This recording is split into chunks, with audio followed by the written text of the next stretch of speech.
예.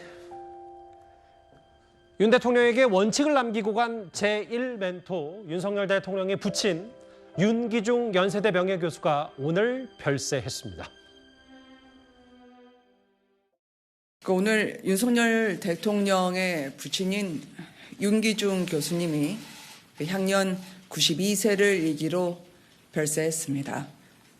대통령은 오늘 오전에 광복절 경축식을 마친 후 병원을 찾아서 부친의 임종을 했습니다.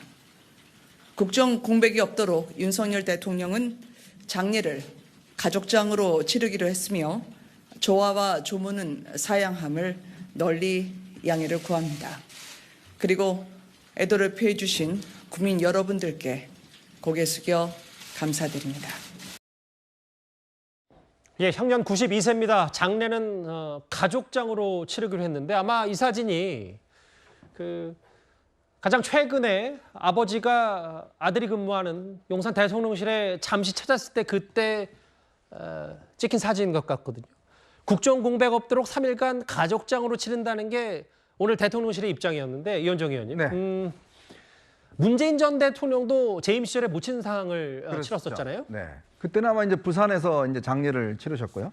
이번에는 이제 지금 윤 대통령 오늘 8.15 기념식 끝나자마자 원래 윤기중 교수님께서 이제 서울대 병원에 입원해 계셨습니다. 아마 어제부터 조금의 건강이 상태가 좋지 않다는 소문이 있었습니다. 예. 있었고 그래서 이제 대통령실에서는 뭐 괜찮다라고 이야기를 했는데 아마 오늘 이제 윤 대통령이 행사 마치고 서울대병원에 가서 임종을 하셨던 것으로 알려지고 있습니다. 그래서 지금 장례식은 일단 연세대 세브란스 병원으로 옮겨서 거기서 일단 지금 장례식을 치르시는 것 같고요. 아무래도 이제 윤 대통령에게는 특히 이제 좀 전에 보신 사진은 대통령 취임하고 한 2달 뒤에 대통령실로 초청해서 이제 아버님을 모셨던 그런 사진인데 아마 본인한테는 굉장히 특별하셨던 분입니다. 뭐 자식들한테는 다 아버님이 특별하지만 특히 이제 윤기중 교수 같은 경우는 이쪽 통계학 쪽에서 우리나라에 굉장히 이제 시초였고 상당히 이제 그 많은 업적들이 있었고 특히 굉장히 원칙론자로 알려지고 있지 않습니까? 예. 그리고 윤 대통령이 사실은 이제 학교 다니면서 밥상머리 교육이라고 그래서 윤기중 교수로부터 많은 어떤 이런 교육과 가르침을 받았던 것으로 본인도 어떤 일이 있을 때마다 항상 아버님에게 받았던 여러 가지 교육들 이걸 많이 이야기를 해요. 그만큼 이제 본인의 어떤 정치적 사상적 영향력을 많이 미쳤다라고 할 수가 있겠죠. 예. 그런 상황에서 이제 본인의 어떤 검찰총장 그다음에 이제 대통령 되는 과정들 그리고 또 대통령이 되고자 결심했을 때 윤기중 교수께서 굉장히 큰 힘을 주셨다고 합니다. 예. 이제 그런 측면에서 아마 지금 이제 취임한 지 이제 한 2년이 안 됐는데 돌아가시게 돼서 굉장히 아마 상심이 크실 것 같고 또 하나는 이제 지금 17일이면 또 이제 한미일 정상회담을 위해 또 출국해야 됩니다. 캠프 데뷔에 들어가잖아요. 그렇죠. 그래서 지금 이제 가족장으로 빨리 치르고 예. 이제 이 외교 일정에 차질이 없도록 하겠다라는 게 아마 대통령실의 입장인 것 같습니다. 예전 윤 대통령 어렸을 때 사진도 좀 몇 장 공개가 좀 됐고요. 대통령실에게는 여기 보면 조화와 조문은 사양하겠다. 애도를 표해 주신 국민께 감사를 드린다. 뭐 저희도 삼가 고인의 명복을 빌겠습니다. 아버지에 대한 그러니까 현직 대통령의 아버지뿐만 아니라 소정석 국장님. 그러니까 윤기중 교수는 경제 석학으로서도 사실 경제 분야에서는 꽤 잘 알려진 인물이기도 합니다.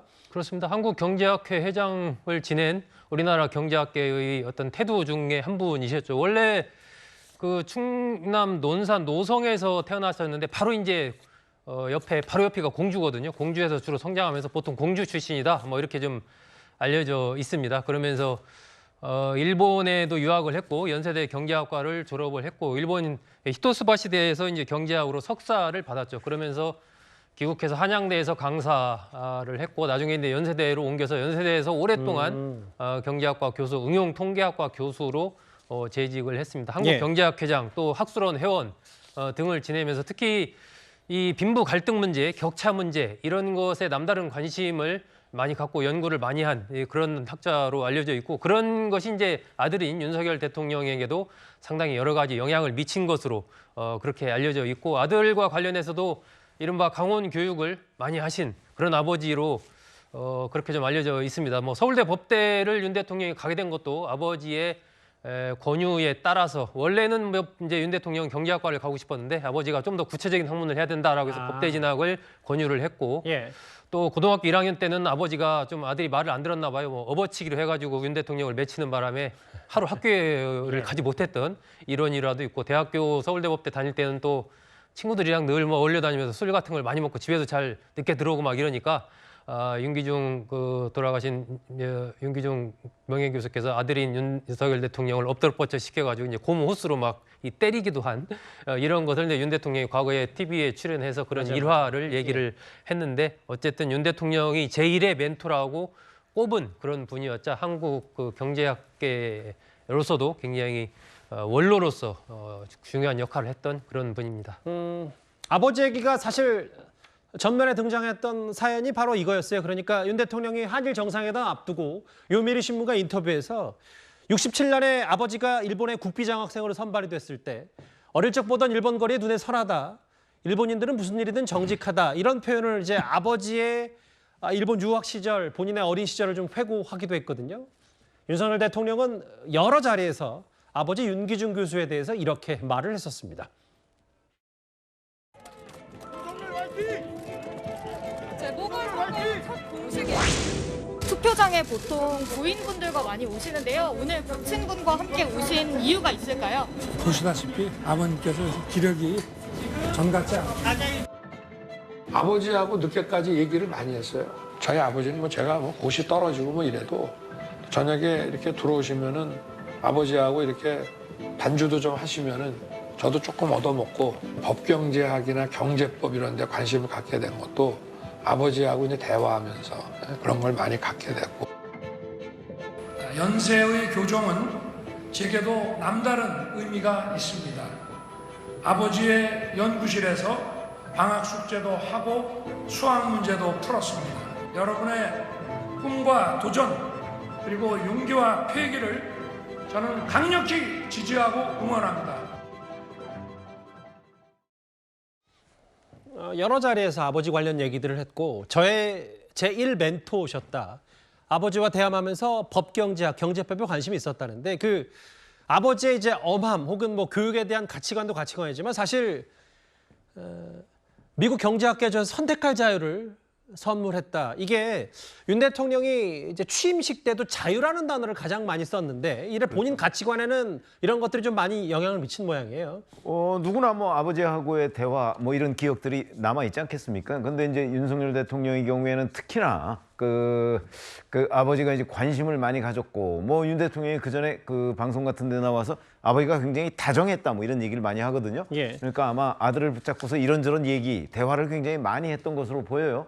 그런 점에서 본다면 바로 그 아버지가 이제 경제학과 교수니까 경제학에 관한 윤석열 대통령의 여러 가지 지식 뭐 아니면 판단, 그다음에 그중에 말씀하신 게 바로 자유주의 뭐 이런 부분에 관해서 굉장히 많은 영향을 미친 것으로 보이고 예.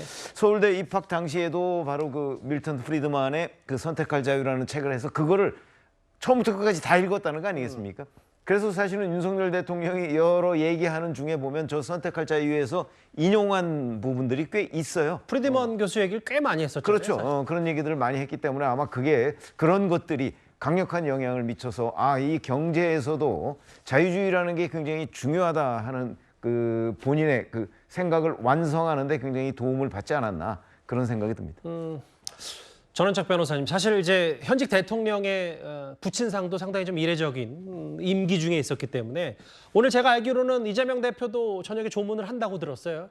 지금 사실 여야가 극한 대치인데 당분간은 조금 조용하지 않을까라는 생각도 좀 해서. 글쎄요, 당분간 조용하고 싶은 사람은 이재명 대표겠죠. 그런데 조용해질 수가 없습니다. 이 7월 17일 날 당장 검찰 소환된 문제는 이미 검찰에서 사실상 수사가 거의 다 끝나가 있는 백현동 사건이란 말이에요. 예. 거기에다가 또 뭐 다들 아시겠지만 이화영 그 재판이 8월 18일 날 속개가 되는데 그건 이 김성태가 대북 그 송금 300만 달러를 예. 대납을 했다.